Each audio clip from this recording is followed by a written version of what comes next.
What were you the god of again?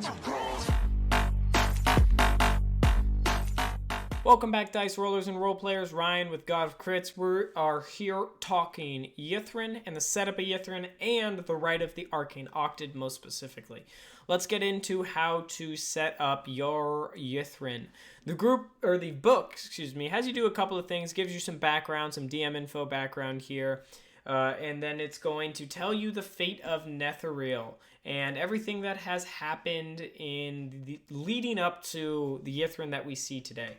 I keep the initial contact of what happened very, very similar.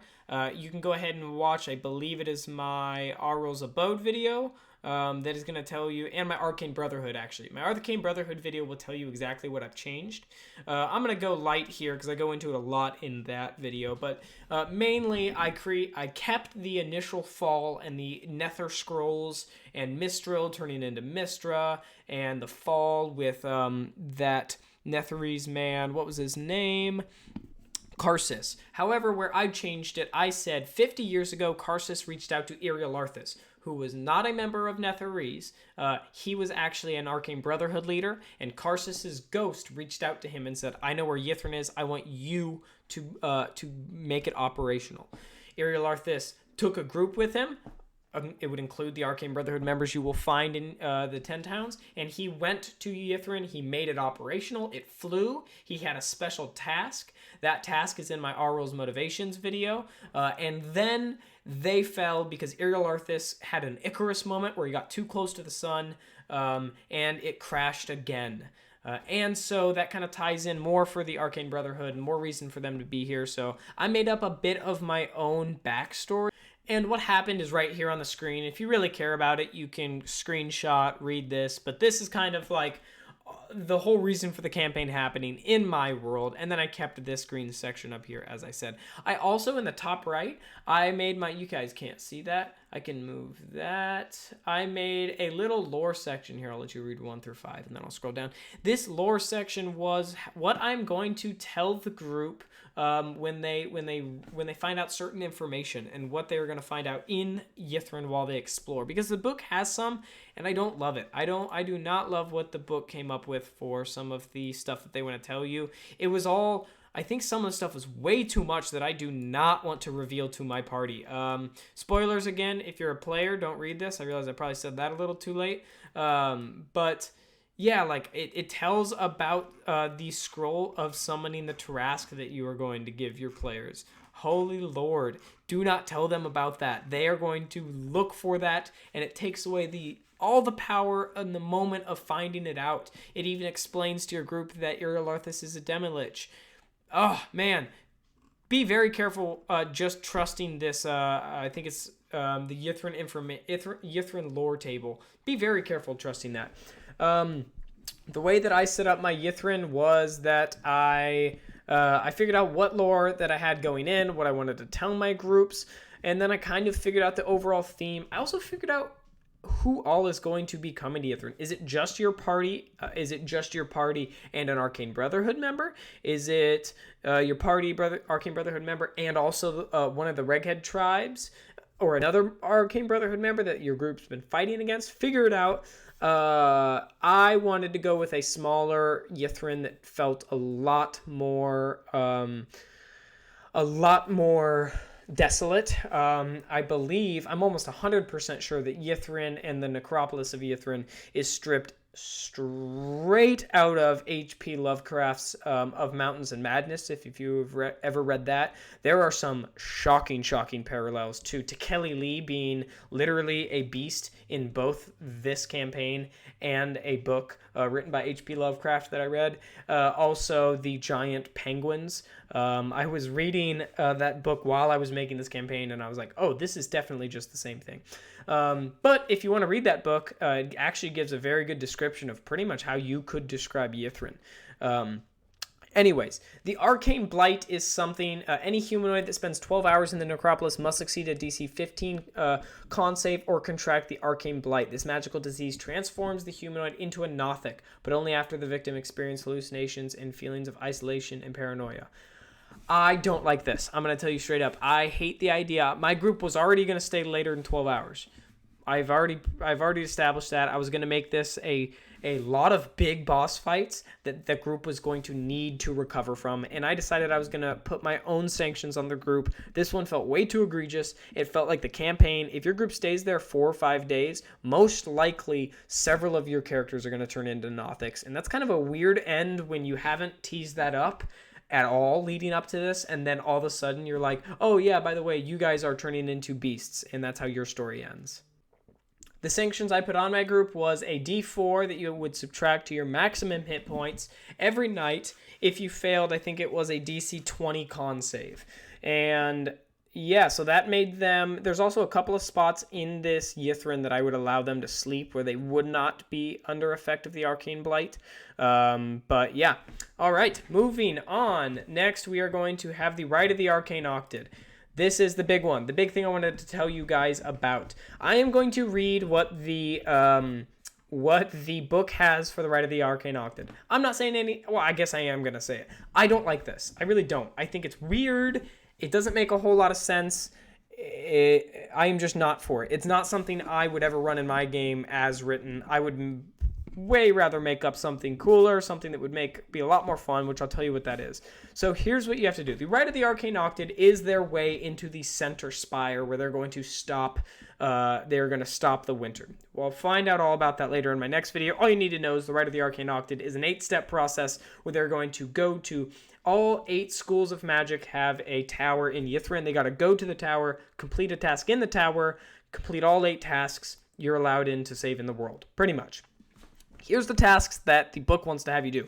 Hold a wand crafted from a nether oak over your heart. So first off, that's tough. There's, I think, a nether oak tree in Ythryn, but even then, it's tough to craft one. Summon a flame in your hand, in your palm. Not tough. Step 3, speak a secret about yourself aloud. I kind of like that one. That's actually the only one I did like because it was more roleplay based, and I was like, oh, that's fun. Number 4, compel another to share a secret with you. Number 5, quench the flame in ice. 6, mask your appearance. 7, draw a circle on the ground using the ashes of a corpse. And 8, stand inside the circle and consume poison.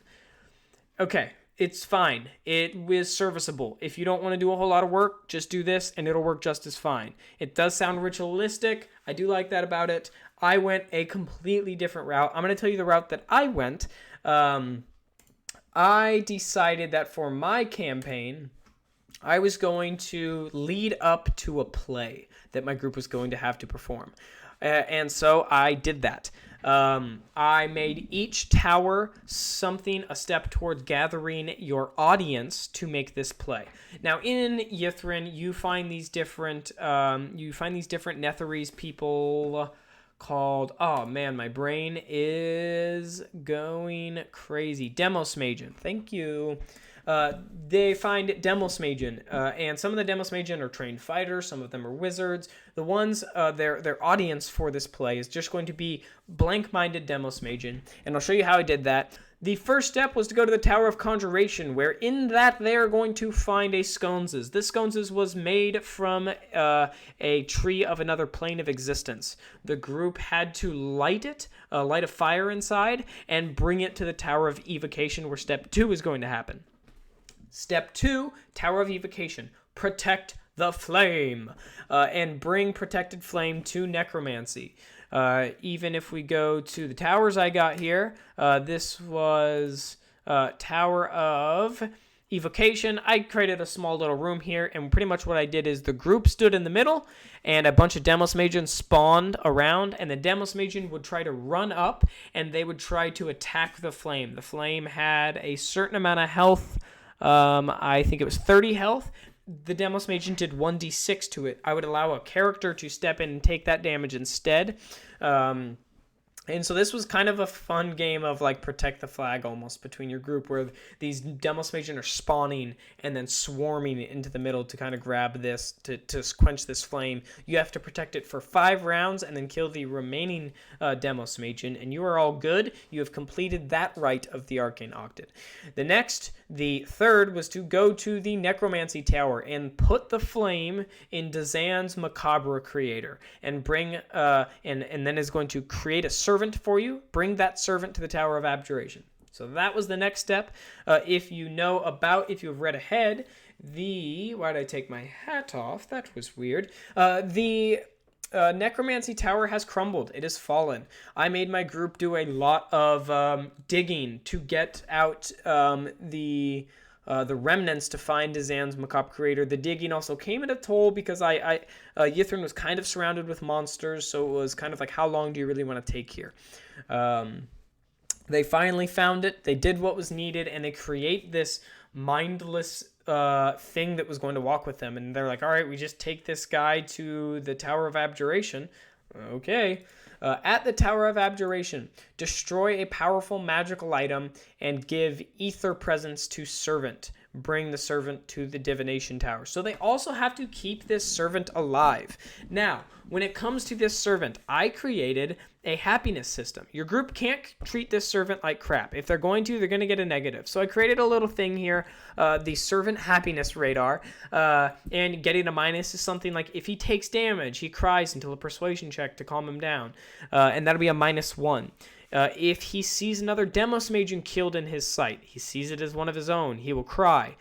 Pushing him back and forth between the mirror, we'll talk about that in a second, will get another -1, and so forth. Getting him a plus will be telling him a good story with a DC 17 performance. Get a good role play in there. Giving him the ether presence that we just talked about. That'll give him a +1 or a +2 if it's a wondrous item. We'll get back to that in a second.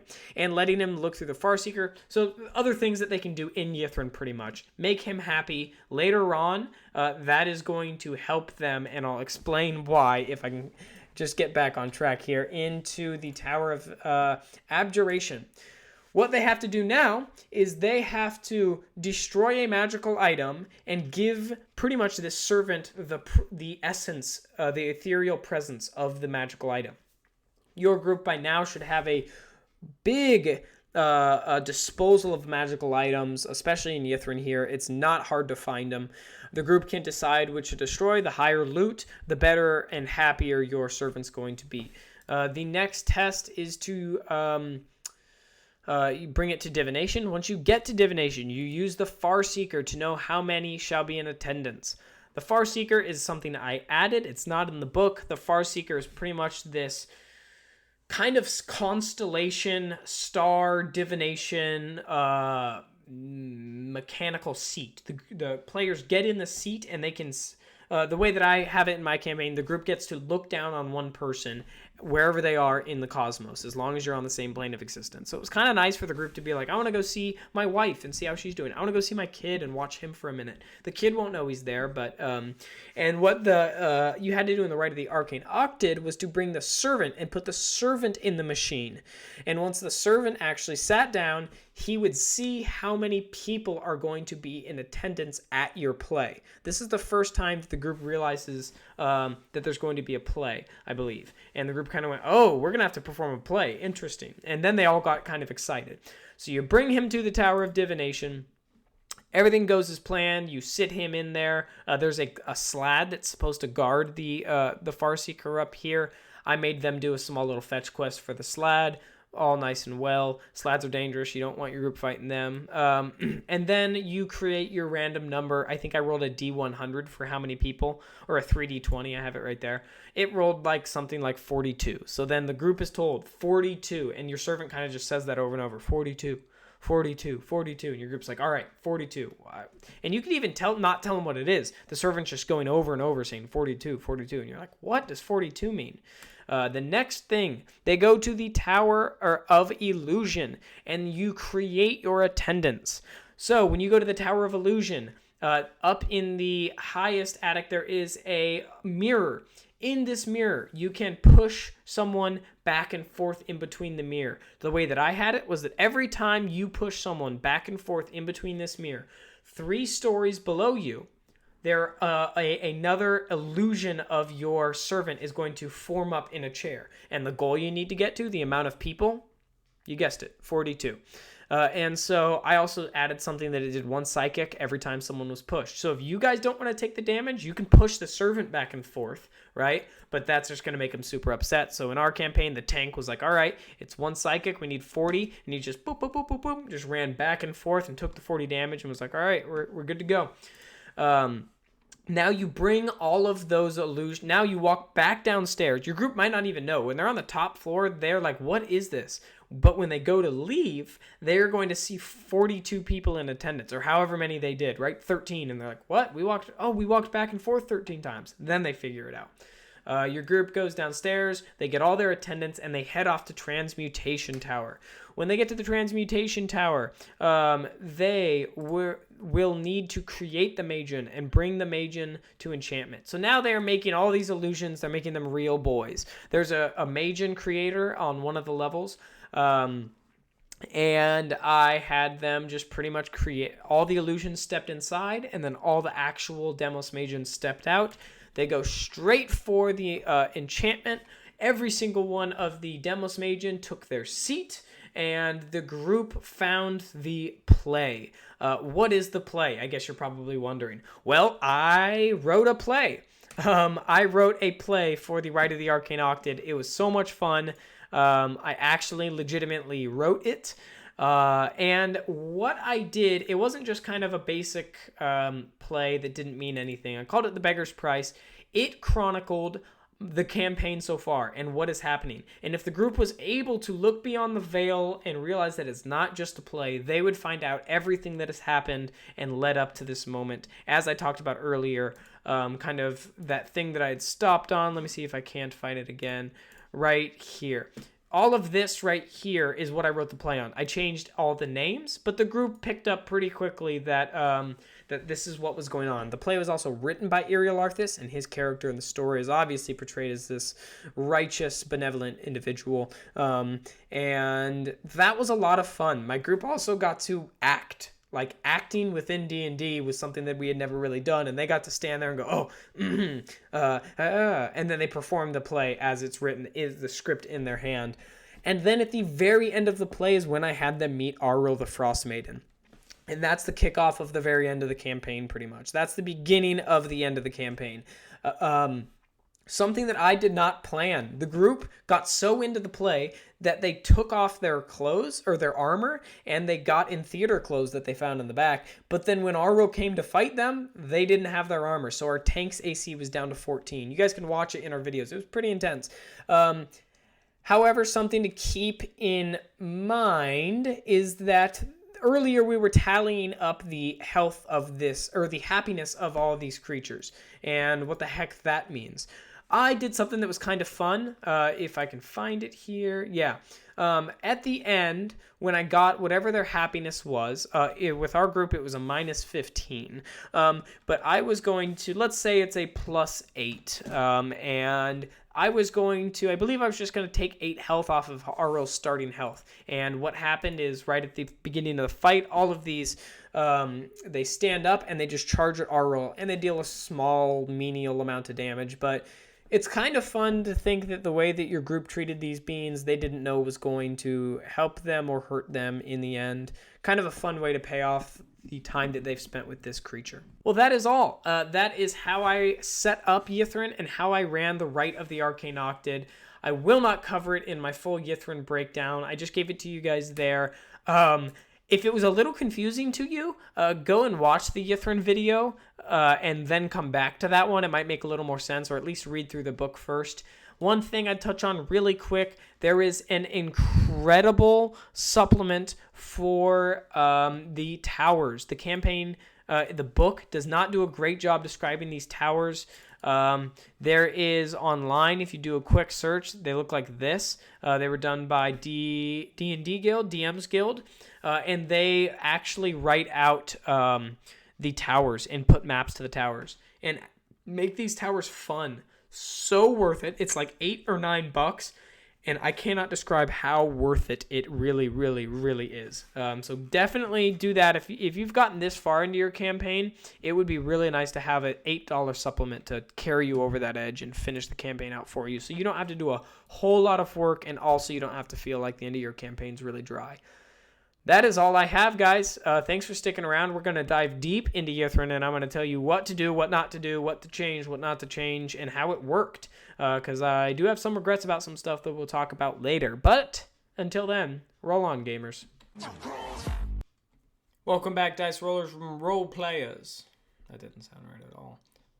Welcome back, Dice Rollers and Role Players. Ryan with God of Crits.